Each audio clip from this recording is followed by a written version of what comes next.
Thank you, Chairwoman Landrieu, for giving us the opportunity to testify today. Our President, Vita Shook, regrets that she was unable to attend and sends her best wishes.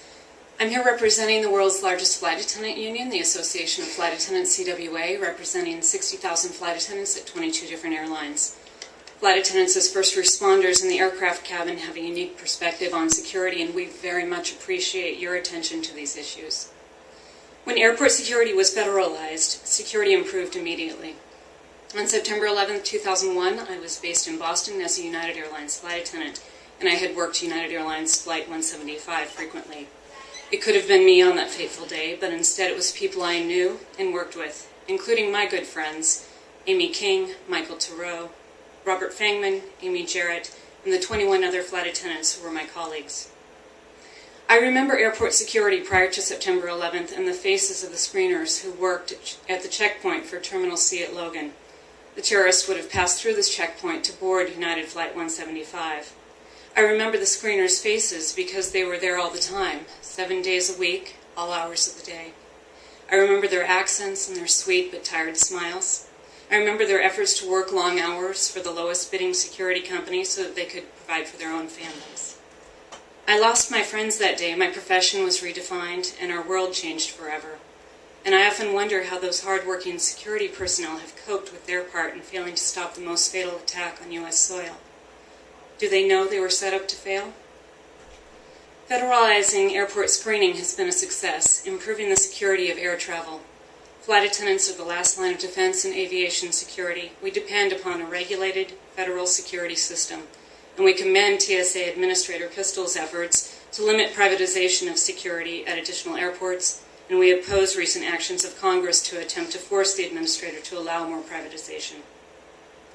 AFA expects flight attendants to be included in the known crew member program as a part of the larger risk-based initiatives that focus on security while making screening more convenient. TSA initiated this alternate screening program first for pilots in 2011. The Association of Professional Flight Attendants, representing American Airlines flight attendants, and the Transport Workers Union Local 556, representing Southwest flight attendants, joined the 60,000 flight attendants in the Association of Flight Attendants in supporting inclusion of flight attendants in known crew member. The 9/11 Commission Act provided direction that all crew members, flight attendants included, take part in expedited alternate screening. Full implementation with all crew members would create a more efficient travel experience as it reduces passenger screening congestion.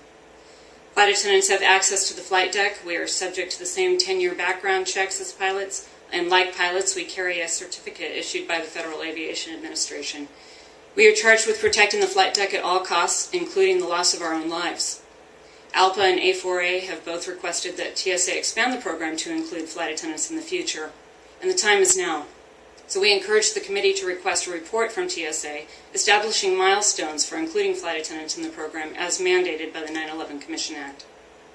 To improve efficiency and security during screening and boarding, TSA should issue regulations to limit carry-on baggage, 1 bag plus 1 personal item. According to the Common Strategy Security Guidance, flight attendants are to observe passengers during the boarding process to watch for anything suspicious. This critical final layer of pre-flight security is severely hampered by the distraction of carry-on bag chaos. Current carry-on rules were established more than 2 decades ago, and each carrier has its own program. Global alliances and code share agreements can make this very confusing for passengers. For example, passengers buying a ticket on Delta's website from Roanoke, Virginia to Paris, France, may never step foot on a Delta airplane, as they actually fly an express jet to Atlanta and Air France to Paris. A standard baggage policy enforced by TSA that limits size and number of carry-on bags will make screening more efficient at security checkpoints and allow flight attendants to more effectively observe the cabin for possible security threats. In conclusion, the TSA should institute and enforce a standardized carry-on baggage policy. Security and the screening workforce must remain federalized through TSA, and flight attendant inclusion in known crew member programs should be expedited. We look forward to continuing our working relationship with you and with this committee and making progress on these important issues. And we look forward to working with Administrator Pistol to implement these important policies. And thank you again so much for the opportunity to testify today. Thank you, Ms. Nelson.